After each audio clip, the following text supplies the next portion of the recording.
talk to Stephanie Davies-Aria. She's the founder and director of Transgender Trend. They were formed as a group of parents to try and sort of give support to each other and tackle some of these issues.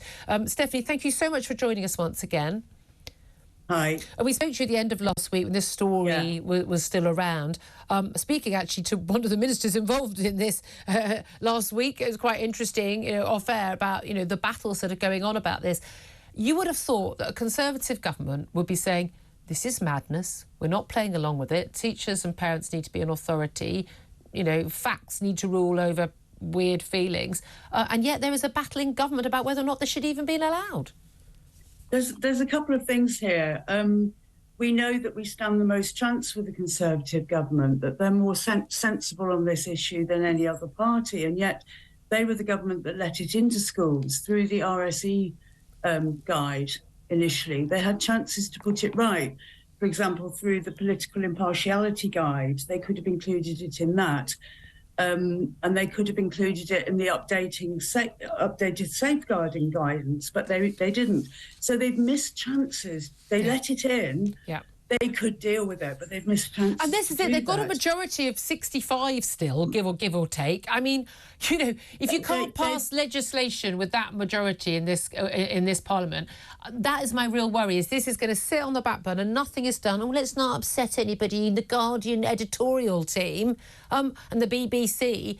But this is stuff that the vast majority of parents agree on.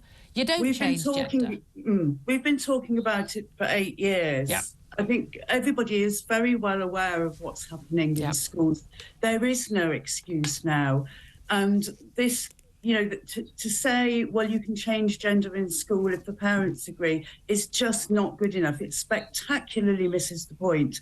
That are we going to tell children that it's possible to change sex? Are we going, because it isn't the child that socially transitions themselves. Yeah. It isn't up to one parent to prescribe the behaviour of every other child in the school, because it's their job to socially transition a child. In fact, it's the job of the whole school community, teachers, other parents, other kids. Children. And again, insisting that other children lie. Yeah. And I had a conversation with a 16-year-old, a friend's child, a little while ago, who expressed upset to me that I wouldn't use what she regarded as her correct pronouns.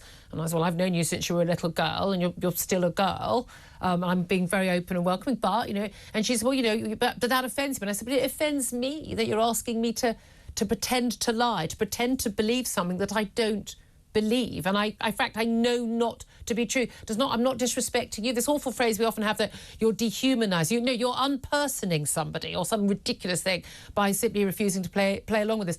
But this is it. Children, this 13-year-old we talked about last week, these girls being told they were despicable because they wouldn't play along with someone pretending they were a cat. I mean, I think a lot of the time, frankly, these kids are just pretending something's going on. They're just making it up. But a lot of the time we know also there are, when children start talking about this stuff, there's usually a sign that something horrible, something else is going on. There may be sexual abuse. There may be, why do they not want to grow up? Why do they hate their bodies? What is really going on? What have they seen online? We also know there is a massive issue with social contagion. We saw this with anorexia, and we've seen it with self-harm. And we see it with the trans movement as well. Someone else in the class does it, and the next thing you know, you've got 5 or 6 kids doing it.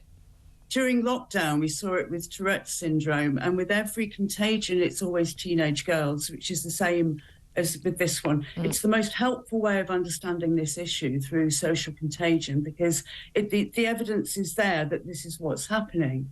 But if we're teaching children in schools that a girl is literally a boy if she identifies as a boy, then we're giving false, misleading information, and we're causing problems for other children. Because if you look at somebody, it's like if you read the word green and it's written on a green background, it makes sense. If you read the word green and it's written on a red background, it takes a lot longer to compute that.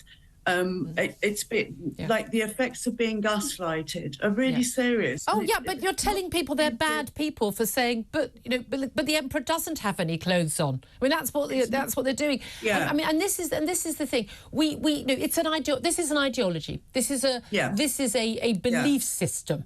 It is not one that the vast majority of the population share because we live in biological fact. And that's not to be transphobic, that's not to unhuman or unperson, all that nonsense that happens. This is, we don't teach creationism as an alternative theory in our biology classes and our science classes. We simply don't do that, do we? We teach scientific theory, the stuff that we have evidence for. And we mustn't start bringing this in.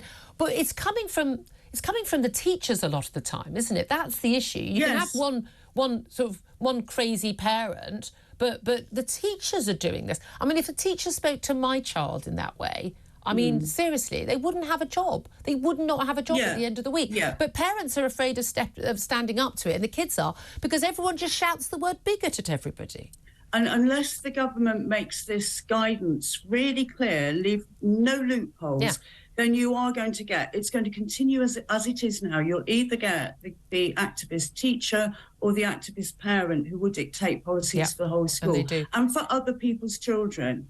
And they do not have the authority to do that. And on that point, doctors don't either, because I've heard people say, if the doctor says social transition is okay, well, I'm sorry, but no doctor has the authority to dictate the behaviour of children who are not his patients. And that's the thing, isn't it? And this is, I mean, people liken this often to sort of gay rights and how gay children were bullied in Section 28 of the Thatcher. And it's nothing of the sort. We're not.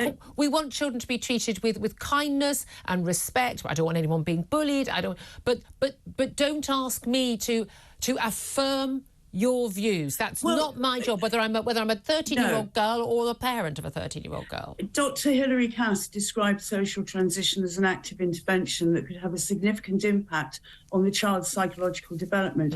That is not an appropriate job to give to children. Quite apart from the freedom of belief, freedom of speech, it's not appropriate to ask children to actively intervene in another child's treatment. And also, it's not appropriate to insist, to require, under face of a threat of punishment, that children lie.